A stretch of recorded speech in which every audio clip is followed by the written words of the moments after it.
Para nuestro estudio de este día vamos a hablar sobre Jesús en el templo, porque como estamos hablando del tema de las profecías en términos generales todo el trimestre, y además esta semana estamos hablando sobre entender el sacrificio, ahora vamos a comprender por qué Jesús vino a esta tierra.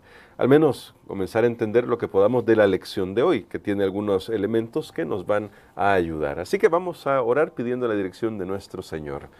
Bondadoso Padre, gracias por tu palabra que nos instruye, y cuando comenzamos a armar este rompecabezas del que ya hemos hablado al principio de nuestro estudio en este trimestre, y comenzamos a ver cada una de las escenas de este rompecabezas, nos damos cuenta cuán central es nuestro Señor Jesucristo, porque de Él depende todo en nuestra salvación. Ayúdanos a poder mirar a Jesús siempre. En el nombre de Jesús lo pedimos.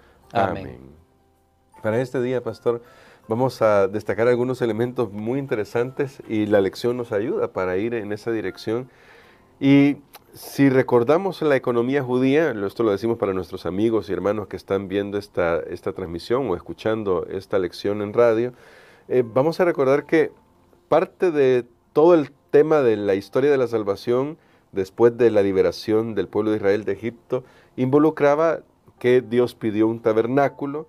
Ahí Dios se manifestaría, se hizo todo el esquema de los sacrificios. Luego Salomón haría un templo, un templo que según la descripción que nos da la Biblia es un templo magnífico. Debido a la rebelión, al pecado de Israel y de Judá, finalmente Nabucodonosor mandó a destruir ese templo cuando fue conquistada Jerusalén por Nabucodonosor. Pero luego de eso, Dios los devuelve a los judíos hacia su patria y comienza una segunda reconstrucción. Y he hecho todo este recorrido muy rápido de la historia para llegar a este punto, pastor. Al momento en que están reconstruyendo este segundo templo, parece que todavía quedaban algunos que habían visto o sabían de la existencia del primer templo que había sido destruido, y el segundo templo les parecía que no lograba alcanzar la gloria, la arquitectura, la magnificencia del primero, y esto era una consternación para ellos. En ese momento Dios envía un mensaje. ¿Por qué es importante el mensaje que Dios envía respecto a lo que va a suceder con este segundo templo? Bueno, yo creo que aquí nosotros podemos tomar la lección de este día en el sentido que nos muestra cómo es importante la realidad y no solamente el símbolo. Recordemos que tanto los sacrificios como el templo donde se realizaban los sacrificios no eran cosas que Dios quería que fueran un fin, fueran lo último, sino que solo era un medio para recordar a quien señalaban todas esas cosas, que al final ese templo señalaba a Cristo Jesús. Cuando Él vino a esta tierra, Él hizo una comparación ahí, que de hecho esa fue la acusación que usaron contra Él para llevarlo, para ejecutarlo, al final para sentenciarlo a muerte, y malinterpretaron sus palabras, porque Él siempre hizo ver que Él era superior al templo y que al final su vida era lo que nosotros necesitábamos y no el templo. El templo producía un orgullo en el pueblo. Dicen que bueno, era una construcción magnífica la de Salomón, aún todavía en el tiempo de luego el otro templo post-exílico, el templo de Herodes, bueno, que ya Herodes había también ayudado a reconstruir, tenía una cierta belleza, magnificencia. Tenía una cierta magnificencia, pero al final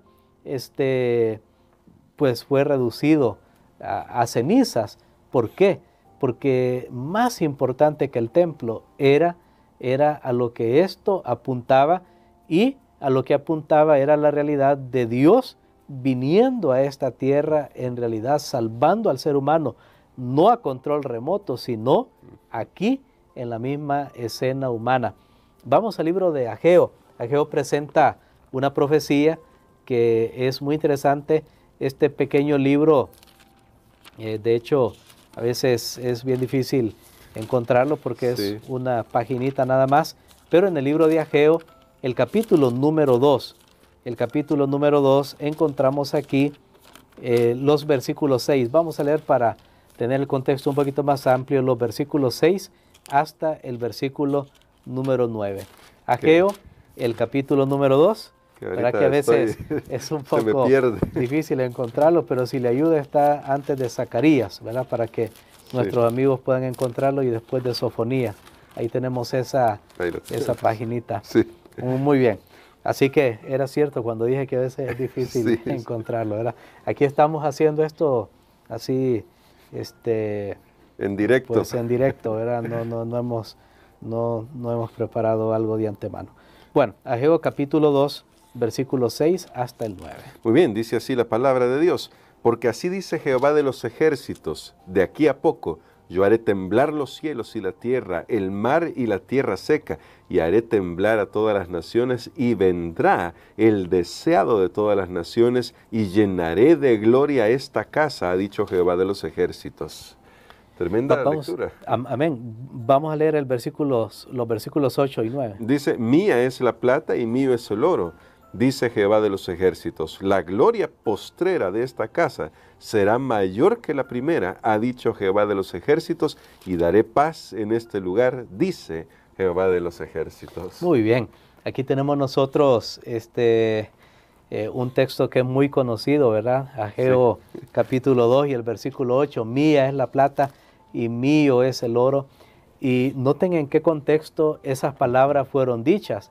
Fueron dichas en el contexto cuando el pueblo que había conocido la gloria del templo anterior y vieron ahora lo que estaba siendo construido, ellos lloraron, ellos se lamentaron. Pero Dios les dice, mire, ¿por qué se preocupan? Mía es la plata y mío es el oro. En otras palabras, si yo quisiera, yo puedo hacer esto de una manera que ustedes no tienen idea. No es ese el problema, pero ¿saben qué? Lo importante es lo que sucede en ese lugar. Y lo que va a suceder en ese lugar, este templo va a ser más glorioso aún, aunque hubieran llenado de oro toda una casa, pero este templo va a ser más glorioso porque va a entrar el deseado de toda la gente. Amén. Entonces la referencia era que esto se cumplió cuando Jesús vino a esta tierra y Él ya en su ministerio, bueno, desde los 12 años de edad, pero específicamente en su ministerio, Él anduvo en los recintos del templo. Por eso dice, la gloria de esta segunda casa será mayor que la de la primera. Amén. No por su construcción, no por su magnificencia, por su ornamento, sino por quién iba a entrar a ese lugar. Ese templo sería honrado más que el templo de Salomón, porque ahí iba a entrar Jesús. ¿Y cómo sabemos? Porque se lo describe como el deseado de todas las naciones.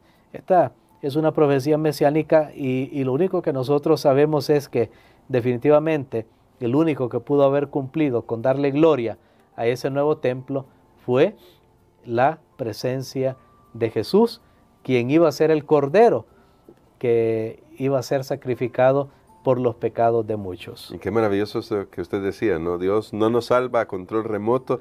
Y de hecho, cuando estudiamos todo el tema del tabernáculo, el templo, el segundo templo, esta profecía, es claro que a Dios siempre le interesó estar lo más cerca posible de su pueblo. Y me gustaría quizás terminar nuestra reflexión de hoy, tal vez sea un poco más corta que otras que tenemos, con esta pregunta, pastor: ¿qué nos debería decir a nosotros sobre el gran y profundo amor de Dios por la humanidad, que Él mismo se hizo presente en su templo para elevarnos de donde habíamos caído, que tuvo que venir a esta tierra, enlodarse, voy a usar esas palabras, para poder redimirnos de nuestra condición caída?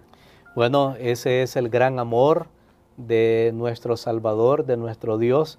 Ese es el gran misterio de las edades que nosotros apenas estamos entendiendo. Y cuando digo, y lo digo en serio, hermano Gerson, porque cuando uno se pone a pensar en todas las implicaciones, de hecho, la lección de esta semana tiene preguntas, y algunas preguntas que algunos han hecho, esperamos responderlas, recopilarlas y responderlas al final de esta semana, porque hay muchas preguntas. Esto de la encarnación, cómo Dios, cómo alguien siendo Dios se hizo hombre, porque ser Dios significa ser ilimitado, ser Bueno, aún Salomón cuando dedicó el primer templo dijo, los cielos de los cielos no te pueden contener, menos esta casa que yo estoy haciendo, y que era algo magnífico. Y sin embargo, la Biblia dice que Dios rompió todos los esquemas. Se hizo hombre, Amén. el verbo era Dios, se hizo carne, habitó entre nosotros. Ya hemos explicado en lecciones anteriores, porque hemos estudiado el libro de Juan, hemos estudiado el tema de la encarnación, que ese habitar significa, literalmente, Juan usa la palabra para poner una tienda. Él tabernaculó, Él puso su tienda entre nosotros, y eso lo hizo por amor. Él no necesitaba hacerlo. Él tenía todo el universo a su disposición. Sin embargo, Él vino a esta tierra oscurecida por el pecado, por la maldad, y por eso damos gracias a nuestro Dios, porque Él estuvo dispuesto para hacer eso por cada uno de nosotros. ¿Cuánto Amén. esto debe despertar en nosotros amor, reverencia?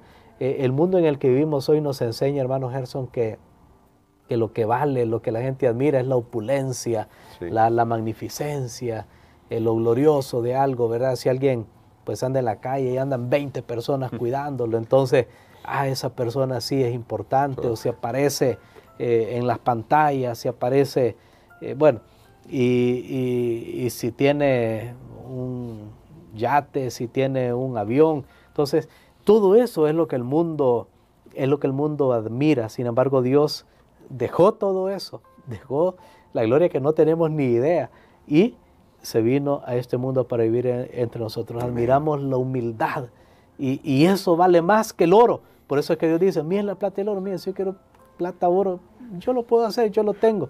Pero el deseado de toda la gente, Jesús, el deseado de toda la nación, Él vendrá y va a estar en este lugar.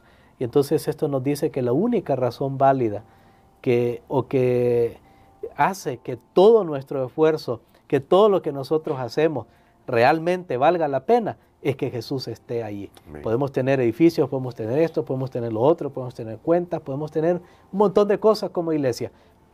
Pero si Jesús no está ahí, entonces de nada sirve. No podremos agradar a Dios, así como vimos que no lo podremos agradar presentando más sacrificio, no lo podremos agradar presentándole más oro, más plata. No, Él desea que nosotros tengamos una comunión con su Hijo amado, Cristo Jesús, y esto aplica para nuestras vidas también. Lo único que hace que nuestras vidas adquieran valor realmente como deben ser es que Jesús viva en cada uno de nosotros, que seamos ese templo en el cual Jesús puede habitar a través de su Espíritu Santo. Y con eso en mente queremos, pastor, que ore por nosotros, porque yo creo que todos los que están viendo estas lecciones o escuchándolas están pensando, yo quiero ser ese templo, y el Espíritu Santo está más dispuesto a habitar en nuestro corazón y transformar nuestras vidas y ayudarnos a ver todas estas maravillosas lecciones de su palabra, de lo que nosotros a veces estamos, pero que hoy podamos abrirle nuestro corazón a Dios. Amén. Padre, te damos gracias, Señor, porque tú eres un Dios maravilloso. Es impensable lo que has hecho para salvarnos. Jamás pudo haber concebido un ser humano mortal la altura, la anchura y la profundidad de tu amor, que tú mismo, siendo Dios, te ibas a hacer hombre para entrar en la escena humana y rescatarnos. Gracias, Señor, porque le das valor a nuestra existencia y a todo lo que hacemos, y por el contrario nos muestras que si tú no estás ahí, todo lo que hacemos no tiene valor. Por eso queremos que nuestras vidas, nuestra familia, nuestra iglesia sean un templo donde tú puedas entrar y donde tú puedas morar para siempre. En el nombre de Jesús. Amén.